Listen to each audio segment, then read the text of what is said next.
the Relentless CEO Podcast. Relentless! With Adam Kifer.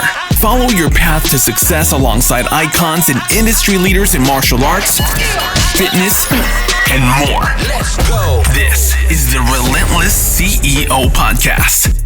Welcome to the Relentless CEO Podcast. I am your host, Adam Kifer, and we are going to jump into probably one of the most popular speeches that I've ever given, and one of the speeches that I've gotten the most feedback about, which is how to really transform yourself from martial arts school owner to CEO of your business.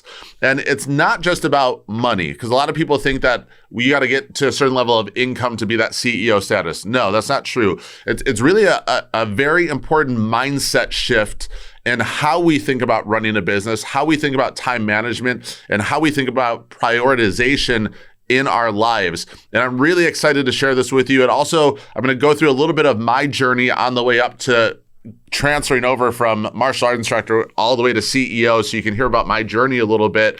And maybe it's going to mimic and reflect yours. And hopefully it just inspires you guys and motivates you and gives you a roadmap for what you need to do in your business to get to that CEO level.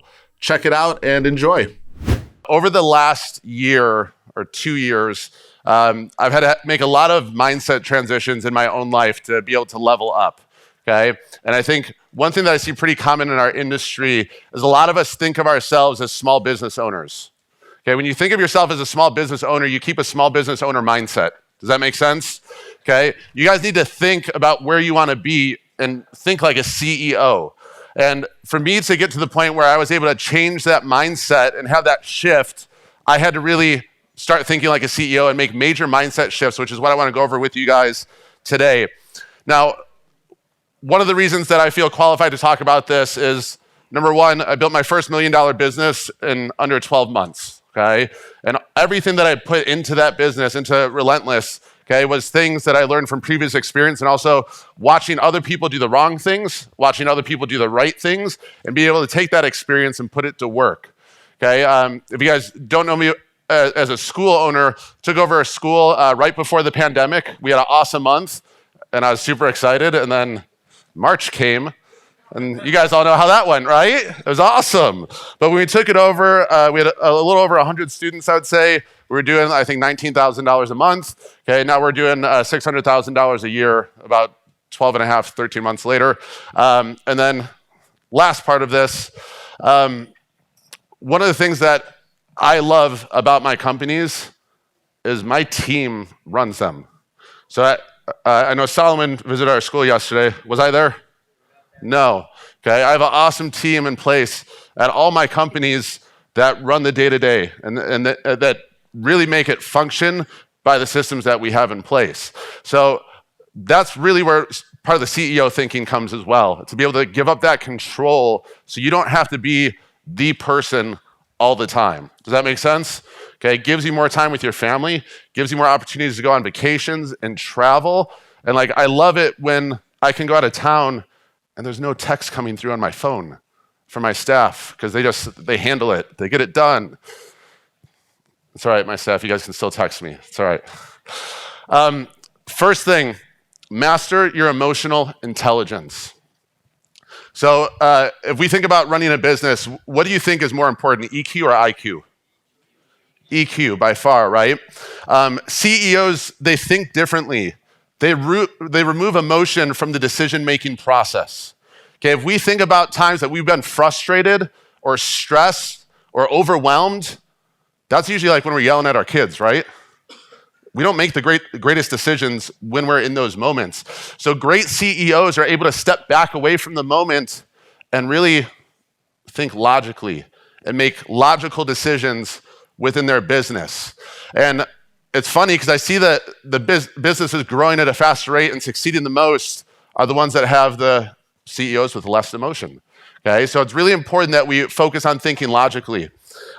I was at a mastermind at Steiner Sports in New York, and one of the guests that was speaking was the trainer for the New York Yankees. So he was the trainer when A-Rod was on the team, Mariano Rivera, Derek Jeter. So he had a close relationship with all these guys. Mariano Rivera, if you don't follow baseball, probably the best closer in the history of the game. He was the guy that, like, ninth inning, game's on the line, like 3 balls, 2 strikes, this guy's winning the game. One of the things that Mariano Rivera always said was he never saw anything bigger than a moment. Everything he looked at was a moment, because otherwise we tend to blow up moments and make them bigger than they actually are, right? Okay, it's a lot of us, if you have that worry gene inside you, most likely you're blowing up moments to be bigger than they actually are. But when we step back and take that emotion out, we realize that everything is just a moment. Because as soon as this moment passes, what happens? We're at the next moment, right? So why do we blow it up so big? And it's because we put so much emotion behind these moments that we make them overwhelming, and that's when we get stressed. This bald spot in the back of my head, it's from that, right? Okay, we blow things up too big. So when you learn to be able to take that step back and just sort of see it as what it is, as a moment, man, you're going to start to make a lot clearer decision-making processes. The other thing I want to talk to you guys about is how EQ relates to income. So there's been lots of studies done on this, and they found out that people with a higher EQ score on average make $29,000 per year more. How many guys would like an extra $29,000 per year? Yes, okay? But making emotional decisions isn't going to get you to that spot, okay? It's a logical decision making. And in a second, I'll show you guys where you can take an EQ score and sort of see where you are. Don't be scared, it's all right. There's a book I'm going to give you guys to write down that'll actually help you to improve that emotional intelligence score.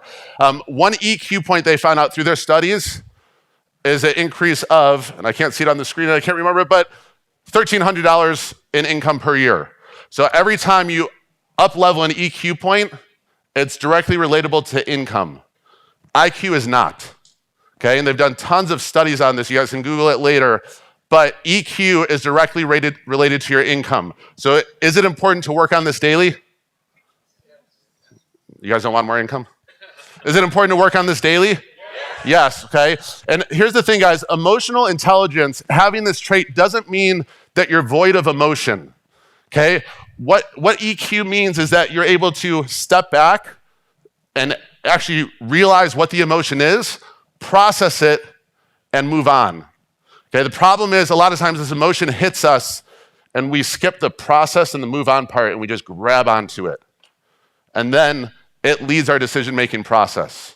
Okay, and that's where we get ourselves in trouble. Okay, so having great emotional intelligence means that I'm recognizing, hey, I'm stressed. Okay, I recognize that the stress is there, okay, and I realize it's there, but I also realize that I'm not going to let it affect what decisions that I make in my business and in my personal life. And instead, I'm going to figure out, how do I process the stress? Do I need to go for a run? Do I need to work out? Do I need to have a conversation with someone to help alleviate the stress? Do I need to delegate something to a teammate?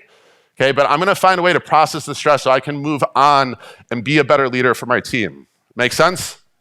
Okay. If you guys want to do an EQ test, I'm not sure if you guys can see it on here, but if you guys buy the book Emotional Intelligence 2.0, it'll actually be cheaper than doing the EQ test, and it comes with a free one. Okay, so you guys can find it on Amazon, Emotional Intelligence 2.0, probably one of the most life-changing books I've read in relating to how I do my decision-making and how I process things and actually have real, authentic conversations with people. Second thing, if you want to think like a CEO, is about thinking long-term. All right, so if you think about a homeless person, what are they thinking about? Now, what's my next meal? How do I get through today? Okay, they're very focused on the immediate that's happening now. Okay, which means their decision-making has no regards for long-term and what's going to happen a year from now or 2 years from now. Okay, and then if we think about employees, what are employees focused on? The weekend. What can I do to spend my paycheck this weekend? When can I go hang out with my friends? Okay, so they're thinking about what's going to take place this weekend. But then we think of entrepreneurs, and a lot of us are very goal-focused, but we're focused on the goals for this month. Okay, we haven't planned anything else out past that because we're so worried about making sure that we hit our enrollment goals for the month, that we generate enough revenue to cover rent and cover payroll and all those different things. But we're not thinking ahead. CEO mindset, we're thinking 5 years ahead, 10 years ahead. So you guys tomorrow are going to meet my business partner, Travis Renner. Travis, one of the most interesting people you ever meet. He's also 9 times out of 10 the most successful person in the room that no one's ever heard of. Okay? When you meet him tomorrow, you're going to just from hearing him sort of hear how he thinks differently, right? So I was at lunch with Travis. Anyone here own Tesla stock? Did anyone see what happened to Tesla stock after Elon was on SNL? Yes? Okay. So I'm at lunch with him the week before SNL airs with Elon Musk, and we're sitting there, and he's like, man, Tesla stock's doing pretty good. He's like, I'm up 1.5 million with Tesla stock. I'm like, holy crap, that's a good week. Then we have lunch the next week, SNL aired. He's like, Adam, I lost $900,000 in Tesla stock. Most of us would shit our pants if we lost $900,000 in a week, yes? So I would. But he's like, I don't care though, because 10 years from now, it's gonna be worth 10 times this. There is no emotion. He didn't go and sell it all in panic because it took a big hit after Elon was on SNL. He was thinking 10 years ahead and on how his decision right now would affect him then. You guys see that different in decision making? And we see it with like investments all the time, whether it's crypto or whether it's NFTs or stocks. People panic sell all the time because they're thinking about the now and not the 10 years from now. That's why most people aren't ready to retire ever, because they're not thinking that far in the future. But CEOs, they think differently. They think about how that decision today is going to affect them 5 years and 10 years from now. Just like us as the CEO of our business should be thinking, how do the decisions I make in my business today affect me 5 years out? And if you guys don't know what your 5-year plan is, where you want to be in 5 years, you got to figure that out first if you're going to think like a CEO. Does that make sense to everyone? Okay. And if you guys are the owner or the CEO of your business, you need to communicate that vision to your team. What is the 5-year plan? Where are we going to be in 5 years? How am I going to help you grow? How am I going to give you new places that you can go and actually show you that this is a career and not a job until you graduate college? Make sense, everyone? Okay, next, financial intelligence. So this is 18-year-old Adam. Yes, I was a DJ. Yeah, it was awesome. Thank you for saying that. I sucked at financial intelligence and financial discipline for 3/4 of my life, all right? So this is 18-year-old Adam. I inherited $50,000 on my 18th birthday because my mom passed away when I was 16, and I couldn't touch that money until I was 18. So at 18 years old, on my birthday, all of a sudden I got $50,000 in the bank. You know how long it took to spend it? 4 months. Financial intelligence? Hell no. So what did I spend it on? Well, I bought a Mustang. I bought an apartment and paid for it for a year in advance. And we had a lot of parties at that apartment that also cost money. And I wanted to have the best clothes, so I'd buy really expensive clothes that I regret seeing now when I look at old pictures. Not because they're expensive, because of how bad I looked in that expensive clothing. But I didn't make any great financial decisions because I was never educated on how to manage money, how to invest, or anything like that. Okay, and I came from a family that was not good at money management. So inherently, I wasn't good at money management either. All right, so 1 year later, after I spent that money, I was couch surfing. So I was going to my friend's house until his parents kicked me out. Then I go to another friend's house, and I was working at a kiosk in a mall selling bootleg mix CDs. Yes, early 2000s, all the way. But that was what happened as a result of me not being financially disciplined. All right. Obviously, I don't want anyone to have to go through that experience. Hopefully, you can learn from it instead. But 2 books and 1 person sort of changed my outlook and my education on money. Okay, first book, Rich Dad, Poor Dad. How many of you guys have read this? Okay, I encourage you, if you read this and you haven't read it in the last 2 or 3 years, reread it. Okay, for me, I read this book when I was 19. Okay, and then I reread it again 5 years later, and then I just got done listening to it again this year, and there were still things that I was like, man, why am I not thinking like this? Why didn't I realize this thought process when it comes to money? Second one is Millionaire Next Door. This book will teach you the buying habits of millionaires, and you'll be surprised. Number 1 car amongst millionaires is a Ford. It's not a Tesla. It's not a BMW. It's not a Mercedes. It's not a Bentley. It's a Ford. Travis, who you're going to meet tomorrow, he used to show up to his C-level meetings when he was already worth millions, driving in his Prius. Everyone underneath him in his company was showing up in BMWs, Mercedes, Range Rovers, and the guy with the most money out of everyone rolls up in his beat up Prius. That's financial discipline, yes? Okay, he's not focused on looking fancy or showing off his money. He's doing what he can to keep his money and make more of it as a result. So Travis is this one person. So Travis, when I first met him, I had no idea who the hell he was. And most of you guys, if you haven't heard him speak, you might not know who he is either. But first time I sat down with him, I just saw him as a guy that had part ownership in a martial arts school, and that's all I knew about him. Okay, and we had this conversation. He seemed really intelligent. Definitely could tell he knew what he was doing with business right away. Didn't know anything else. I tried looking him up on social. He's got no social media accounts. He's got like an Instagram page with no posts. And it's not even like the picture of him. It's like the outline of like an icon of a person, right? So I'm like, who is this guy? Well, come to find later, he had ownership in 100 Orange Theory locations, which scaling to 100 locations, pretty hard to do, yes. He sold all 100 of those before COVID for a stupid amount of money. And this guy had more money than any millionaire that I'd met, and I couldn't tell it by looking at him. He didn't have a Lamborghini. He wasn't wearing like a custom fitted suit or anything. Showed up the first day I met him in like a faded Orange Theory t-shirt and like gym shorts and flip-flops, because that's like the Arizona outfit right there. But every other person that I had met up until that point that had money, that was a millionaire or more, had fancy cars, big houses. But now, and I look back 5 years from now, most of them don't have the same amount of money they had when I met him the first time. But Travis, he's worth more money than he was the first time I met him. And it was because of the financial decision-making that he made. So a couple realizations here.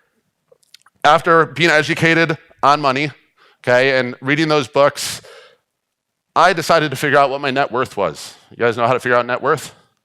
Take your assets, so things that put money in your pocket, okay, and you take your liabilities, things that take money out of your pocket, you subtract liabilities from assets, that's your net worth.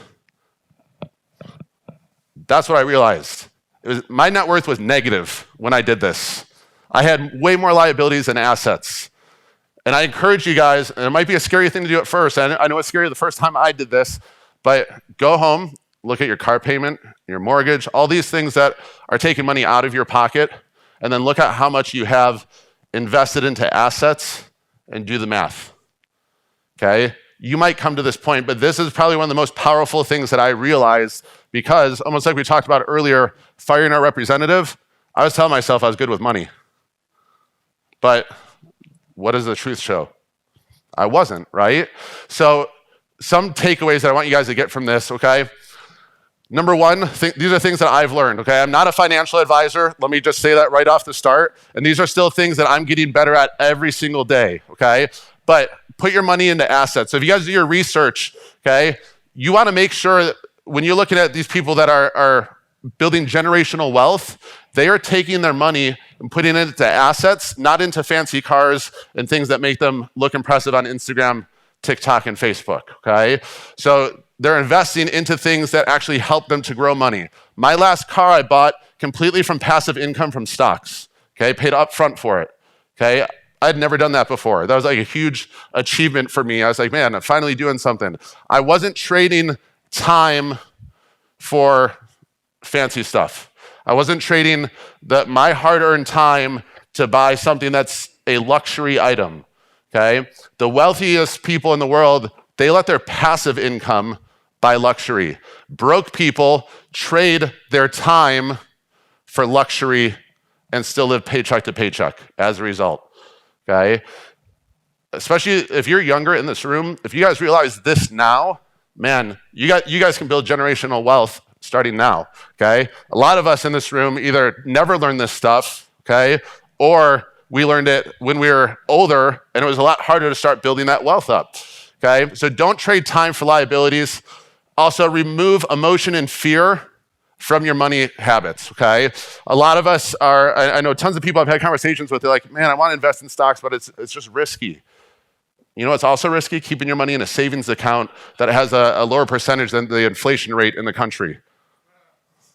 You're losing money doing that, okay? So when you put it into something that actually helps to grow, so in the last 2 years, I've invested in startups, I've invested in stocks, crypto, all of these things, and it's been awesome because I've been able to see that portfolio grow and grow and grow without me worried about taking money or what's going to happen or anything like that. Okay, and even if the stock market crashes, they show the trends that once it comes back, it always comes back stronger. Okay, everyone panic buys when it crashes, or panic sells when it crashes, but the people that hold on during the crash, it always comes back stronger. Okay, it's because they're thinking that 5 or 10 years ahead instead of the right now. Okay, all right, last thing, passive income is the only thing you should be using to buy luxury items. All right, passive income is created by your assets. And your business is not passive income if you have to be in it every day, because then you're trading time for luxury again, okay? It becomes passive income when you don't have to be there and it's still generating money for you. Does that make sense? Okay. All right, that's my financial part. Next thing, number 4, bullshit excuses. Who's been guilty of giving themselves bullshit excuses? Yes, I was like the king of this for the longest time. I don't have time. You ever tell yourself this? I want to get this done, but I don't have time. I want you guys to change the way you say this. Say, I can't manage my focus. Yeah, everyone say, I can't manage my focus. When you're telling yourself you don't have time, what you're really telling yourself is, I don't know how to manage my focus to get done what needs to get done. Right? We let things distract us. So some things that have helped me with this is I have no social media notifications on my phone at all. I run a social media company. I have no social media notifications on my phone because every time I'd see that phone light up, even if it was across on the desk, I'd stop what I was doing and look over. And I'm like, I'm not going to answer it. Shit, all right, what? And I start looking at it. Okay, and then I get distracted. Okay, if you guys have read the book Mini Habits or Atomic Habits is like the newer version of it, on average it takes you 20 minutes once you hit a distraction to reset and get back into what you were working on before. Think about how unproductive that is, right? So instead it's about managing our focus. So one thing that I do is I block out my schedule. So block out when you're working out, block out when you're doing family time, block out when you're working on specific projects, and make sure your team knows that, hey, I gotta work on this. I can't be distracted with the questions. I don't want to ignore you, but any questions you have, I want you to write them down, and then afterwards we'll go over them together. But I really need to focus on this project right now. It's a simple 5-second conversation that's going to help you to be way more productive. Make sense? Okay. All right. Second thing, I deserve. God, I hate this. How many of you guys have told yourself, like, I just got done working out? Man, I deserve a ice cream. I deserve pizza. I just got done working out. When we use the phrase, I deserve, we are doing something contradictory to actually meeting our goals. Yes?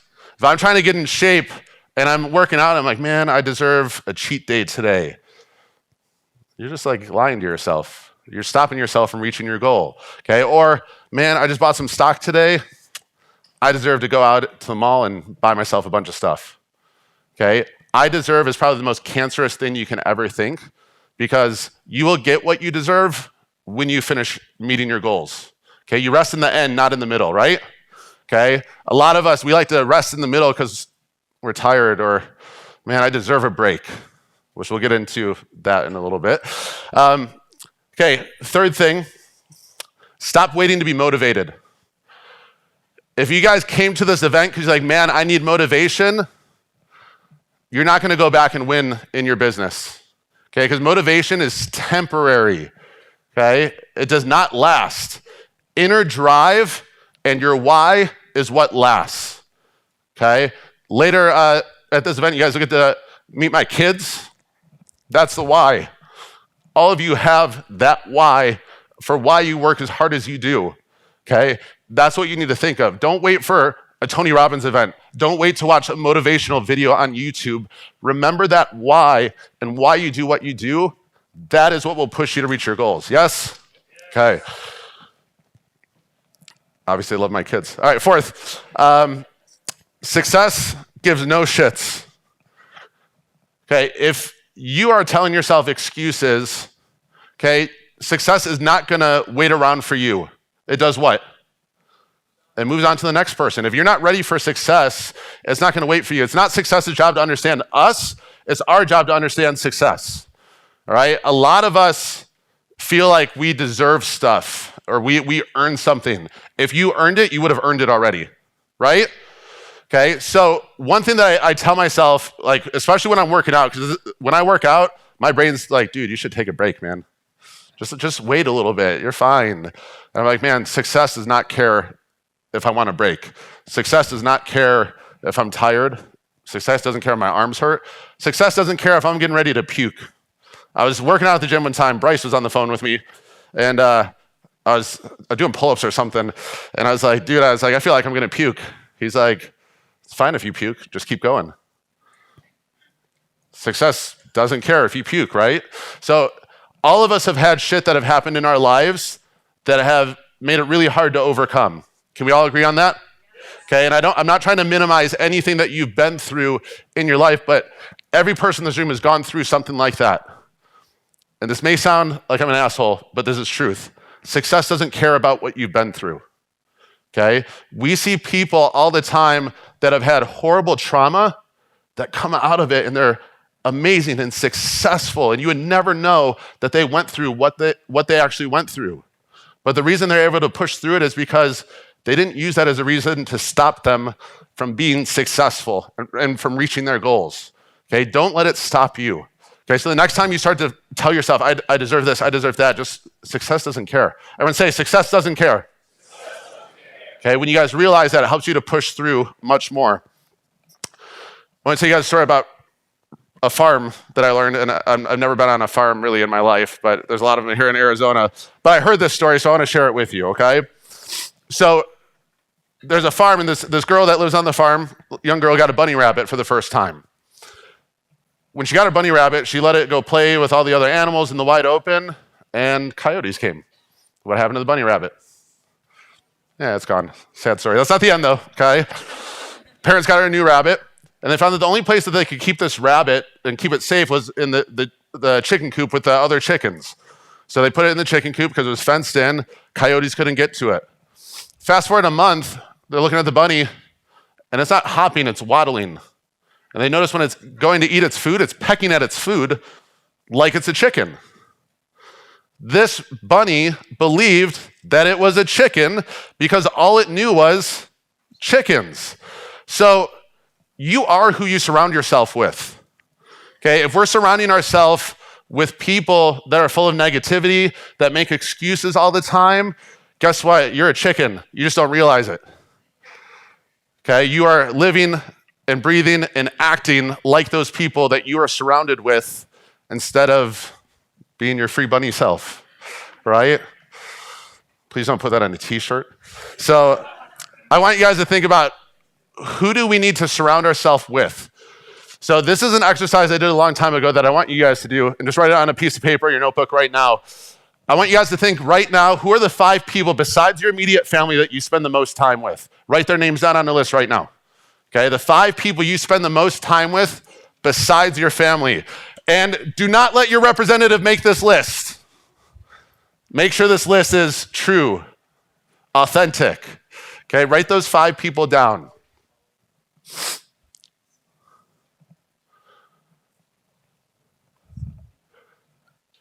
The next part of this is I want you to think about 5 people, any 5 people, that if you hunt around these 5 people more, it would level up you. It would help you to grow faster and push you in the right direction in your life.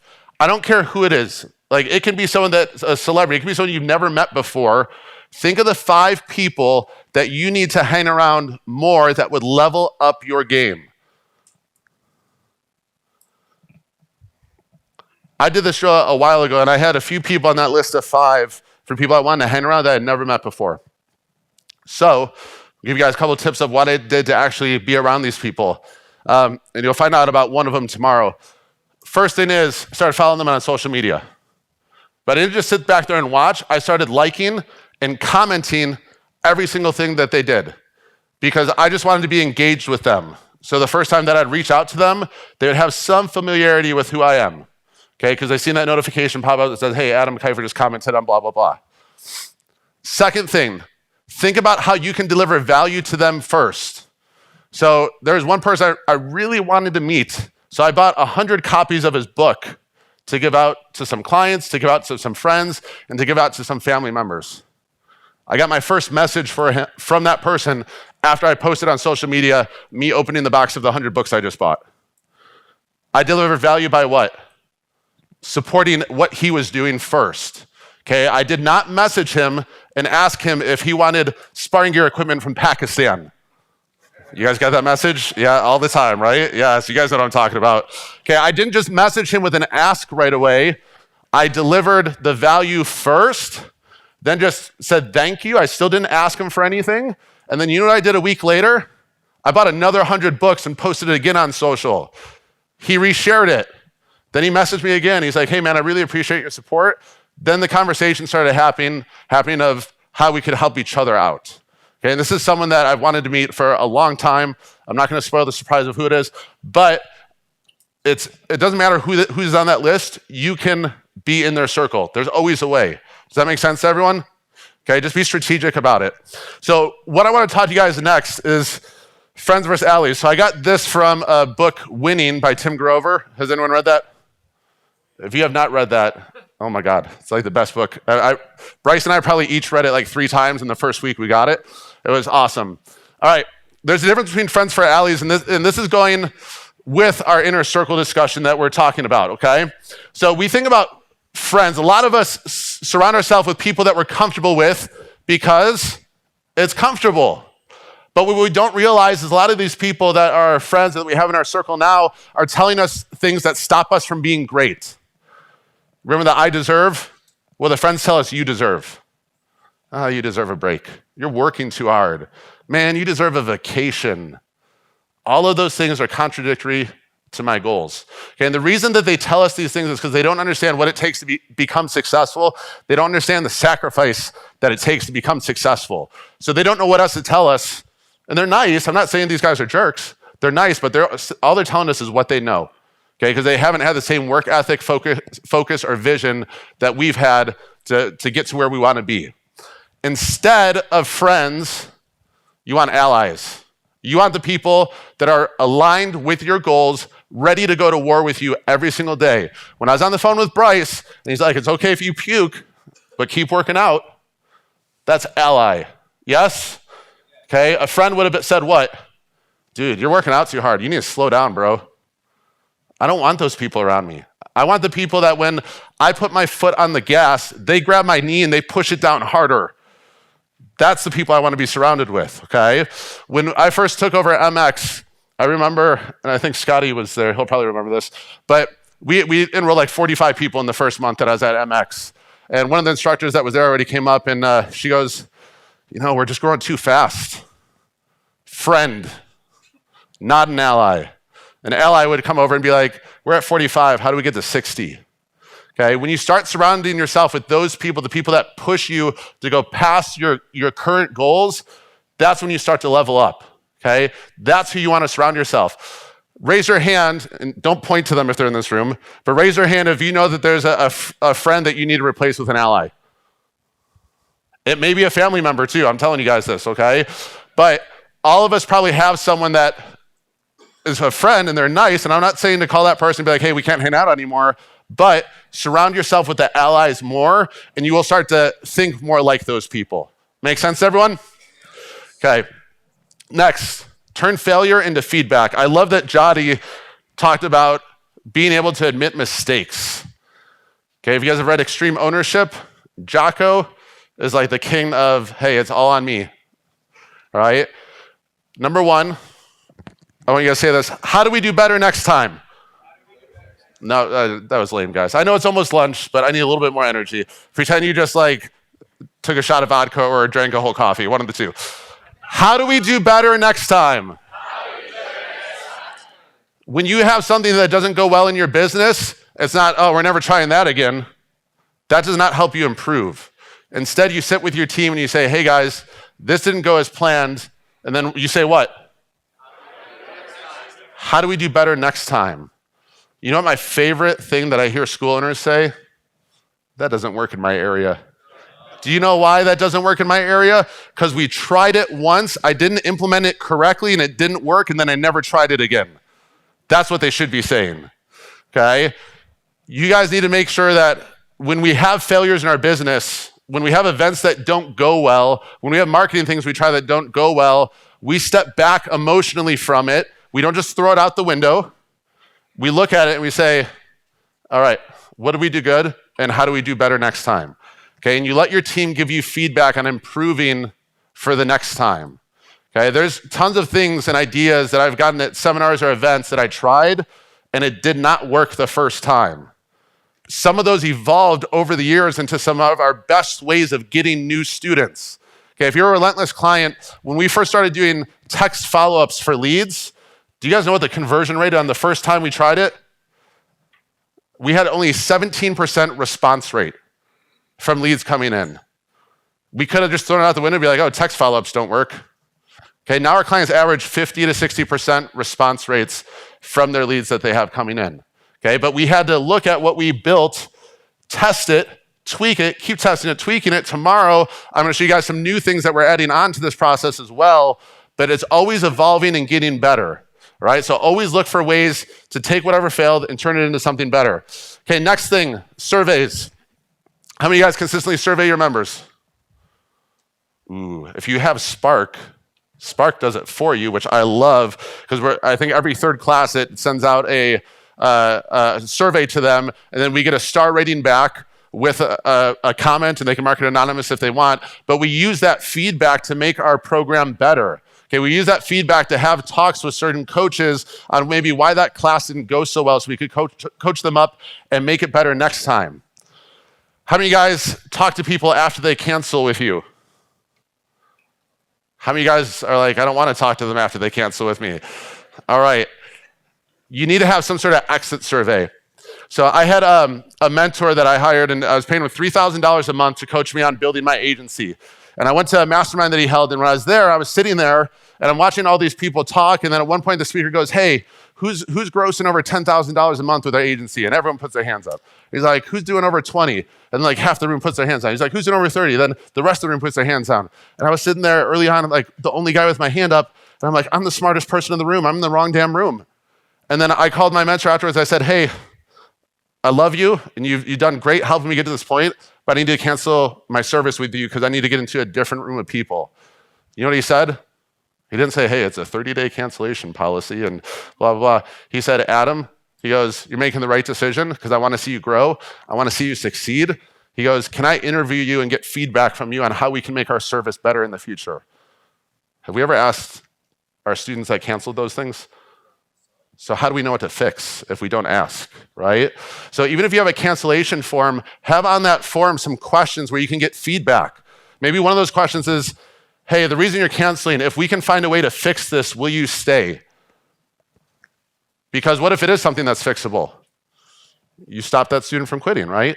But you don't know these things unless we actually ask the right questions, okay? And a lot of us are afraid to ask those questions like, oh, they must hate us because they canceled. No, life happened. Like they do other things. Just like when you were a kid and did basketball for one season, then never did it again. It wasn't because you hated your basketball coach. It's because life happened and you wanted to try something else. You're not a bad person because of it, just like your students aren't a bad person because they want to quit or cancel. So have those conversations. All right, next thing, staff one-on-ones. You need to get feedback from your team, just like you need to get feedback from your members at your studio. Everyone on your team has a very unique perspective for their specific position and role within your company. Okay, a lot of times we feel like our experience makes us know better than everyone on our team. You have experience, but their experience is a different experience than what you have with a different perspective than what you have. And if you never talk to your team to get this feedback, you're missing out on a lot of areas for improvement. Some of the best ideas in our agency and the martial arts school came from our team and ideas that they had. And there's times that I have an idea and they'll meet and have a staff meeting and they'll be like, hey, so we talked about the idea you proposed, but everyone sort of agrees that we should do this instead because of A, B, and C. Can I argue with that? No, unless it's a really dumb decision, but they're pretty good, okay?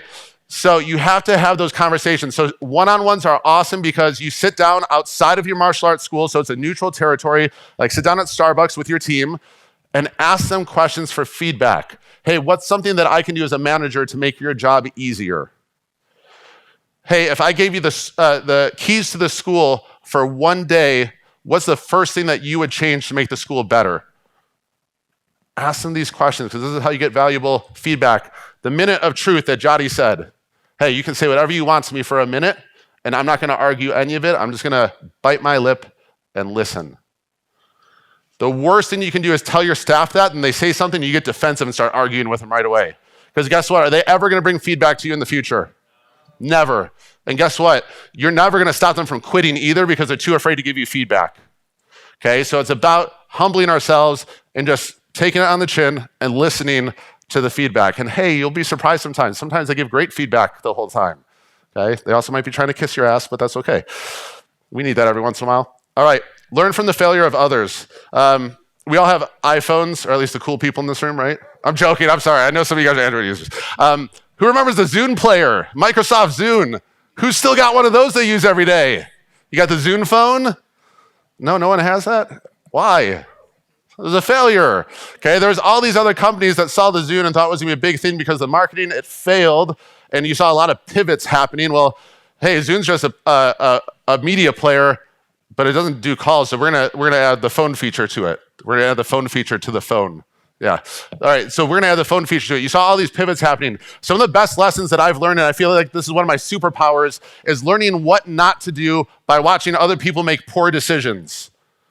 It is lessons you learn without the hundreds of thousands of dollars lost from the other person doing it, okay? Some of the best lessons I've learned in life. So what I do is, when I see things happening, whether it's by reading Wall Street Journal or seeing it in real time in New York, if I see certain things happen, I learn from those, and I think, well, if I was in this position, in the leadership role, what would I do differently to make sure my team never feels this way? What would I do differently to make sure that my team is empowered to make better decisions and to have more freedom with what they're doing in the business, okay? All right, number 7, I want you guys to create your no list. So this is your list of non-negotiables that you will not accept. I'm gonna show you part of my no list so you guys can get an idea of what's on here. Okay, my no list, work for free. Hey, Adam, can you build me this website and just do it as a favor? Nope. My team's resources are worth more than free. Okay, I will never work for free. Get distracted. Carry extra fat, both here and in my inner circle. Okay? Social media browsing. I'm not gonna let social media browsing distract me from doing the work that I need to get done. Feeling guilty about taking care of myself. I used to be a typical entrepreneur that would never go work out because I couldn't take time away from my business. That was the most toxic mindset, okay? Feeling guilty about spending time with family. Telling myself that I deserve this or that, fuck that, everything is earned. This list is on my phone, okay, in my notes. Anytime I start to think oh, I should do this to do this just to help this person for free. You guys ever have any students train for free? What are the students that complain the most? The ones paying you nothing, okay? So I learned that early on, but write down your no list, your list of non-negotiables that you're not gonna accept anymore. And then make the decision that I'm gonna live by this no list. Keep it on your phone, so if you need to pull it up as a reminder, it's a reminder for how you need to make better decisions. Okay, number 8, make unapologetic time to work on yourself. The only people that will ever try and make you feel guilty for working on yourself are people that don't understand what it takes to be successful. So, for example, how many of you guys have ever been told you work too much? There's always someone that tells you you work too much, okay? Or, man, you shouldn't be working out. You need to focus on getting this done for your business. I can't succeed in my business if I'm not healthy. If I'm sick, if I'm overweight, and I fatigue fast, I cannot get what I need to get done in my business. So working out and health has to be a priority for me. I felt so guilty for working out for the longest time that I was like, I'm doing the 75 hard challenge. I don't give a shit. I'm just gonna push through, lost 37 pounds in 75 days. Okay, I was much bigger up here last year, right? But the reason that I kept stopping myself is because I felt guilty because I'd have people that are like, man, you gotta do this, and I cared too much what other people thought. then I started thinking, I was like, well, if I need to be successful and I want to grow my business, what do I need to do to take care of myself? Well, I need to read more. I need to actually take time to do courses that I know are going to help my business succeed. I need to invest in myself financially to be around the right people to help me grow, both personally and professionally. And there's this great story by Warren Buffett, and you can probably find it on YouTube. He's talking to a class of college kids, and he goes, if I gave you one car, and you can pick whatever car it is, if you want a Tesla Model X, it's a Tesla Model X. If you want a 1968 Ford Mustang, you can have a 1968 Ford Mustang. But the rule is you get this one car for the rest of your life, and you're never allowed to have another car again. How well would you take care of that car? Would you get the oil changed on time? Would you wash it every day? Yep. Would you take it to the mechanic more than once every 3 years when something breaks? Probably, okay. The thing is, we get one body for the rest of our life, and we don't treat it like it should, because we don't get another one of these. So what are you doing to improve yourself physically, emotionally, mentally, all the time? This is why you can't feel guilty for working on yourself, okay? Because you can't be your best self unless you're actually doing these things consistently, okay? I love working out. I love spending time with my kids and my wife, okay? And I make unapologetic time for all of those things. And ever since I've done that, it's made me 100% better at being a boss, a leader, and a CEO, okay? So I encourage you guys to do the same. Okay, number 9, we got 2 more. Go through your day with intent. So plan out your day based on your goals. One thing that drives me crazy, and I'm sure Bryce is experiencing this now with certain sales calls, I used to jump on calls with people to talk to them about Relentless. I say, hey, what's your enrollment goal this month? And they're like, I don't know. Okay, I know, usually just for that one question, I know about the area their school is grossing within $1,000 or $2,000 a month, okay? They have no goals. They don't know what they want. So you can't plan your day if there's no goals in your life, right? So you have goals, and then you plan your day out with intent, okay? Block out times, okay? Also, you guys are leaders. Be on time, always. If you have a staff meeting, you cannot be the person that shows up 10 minutes late and you're thinking to yourself, well, they'll understand because they're my staff. I don't need to be there. Someone else can start running it.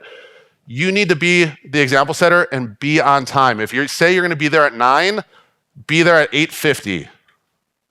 Okay? On time is late. Early is on time. Okay? Live by that, okay? Show that to your team.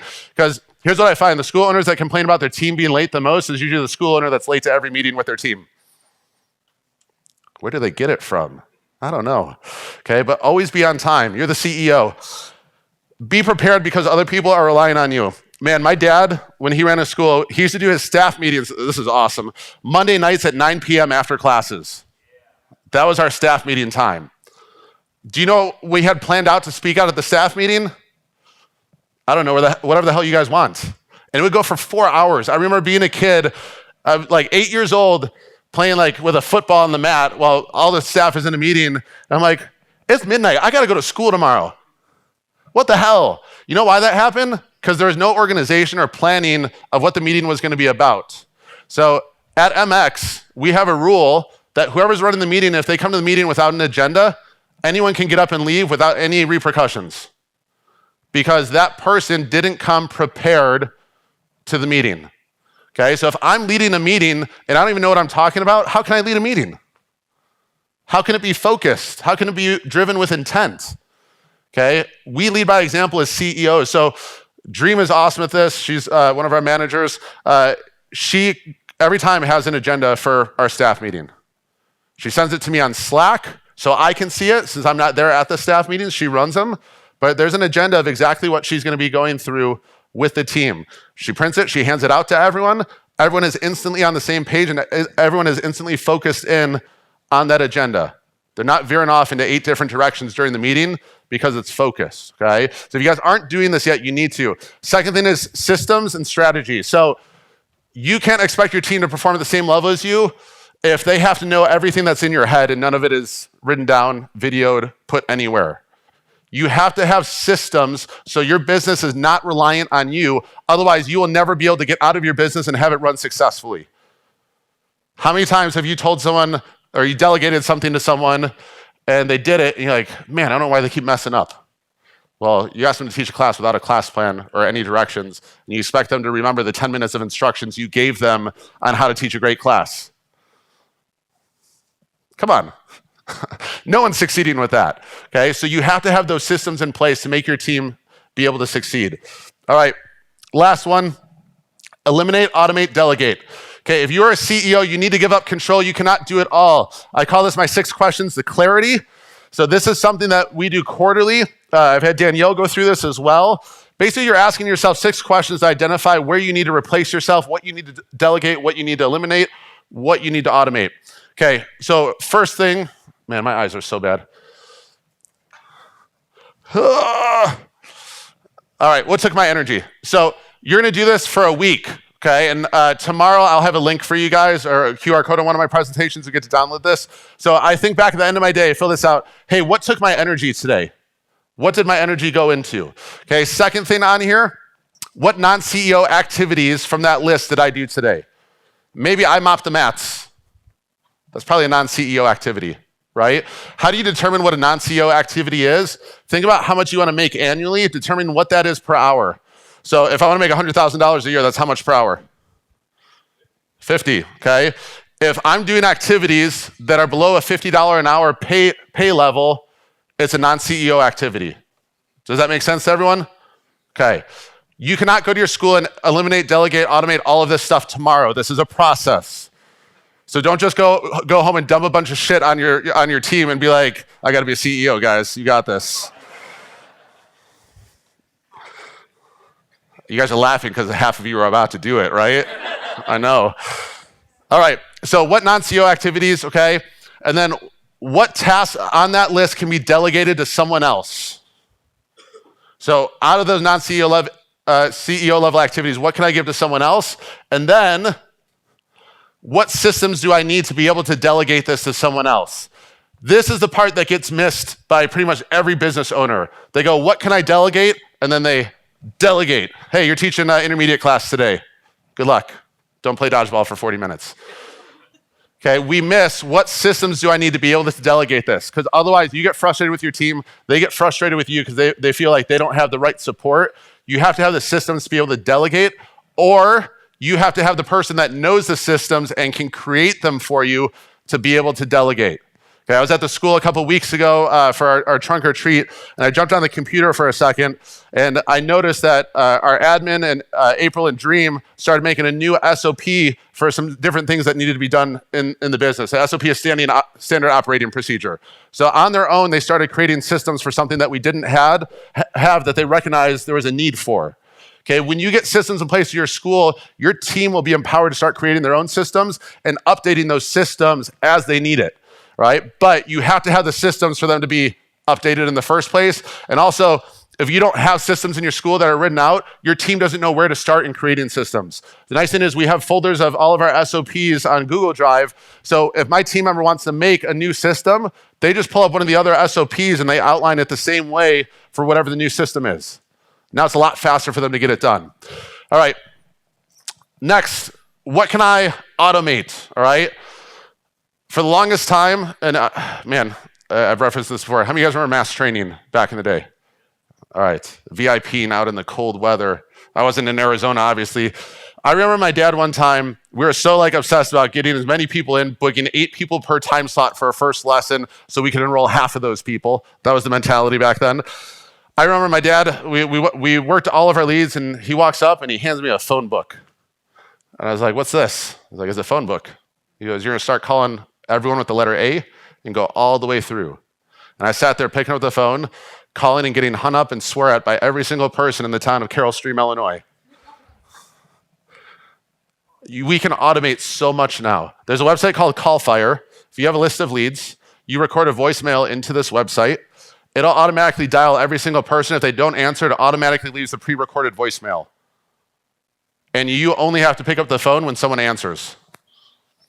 You just automated a pretty heavy task there, right? If you guys are using our Relentless system, you have the lead follow-up and all of that mostly automated for you. You have the confirmation of the appointment automated for you. Okay, that saves time so your front desk team can focus on other things to make the business better. They can focus on connecting with members, all of that. So find what you can automate, and then lastly, what can you get rid of? What's not needed in your business, okay? Maybe you're spending so much time cleaning that you'd be way more productive if you just hired a cleaning company. Which I'm not saying that's the right move for everyone in this room, but you need to really think what's sucking up your energy and if it's worth replacing that for $14 an hour so that you can focus on $50 an hour activities. Make sense? So when you guys leave here for lunch, okay, and you guys leave here for the weekend, okay, I don't want you going back thinking like a small business owner because now you guys should be thinking like a what? You have to have that CEO mentality if you want to grow. You have to have the actions that a CEO takes if you want to be that respected leader in your business. As Jody said, rank will not do it. The color of your belt will not make you an automatic leader. It is the actions that you take on a daily basis.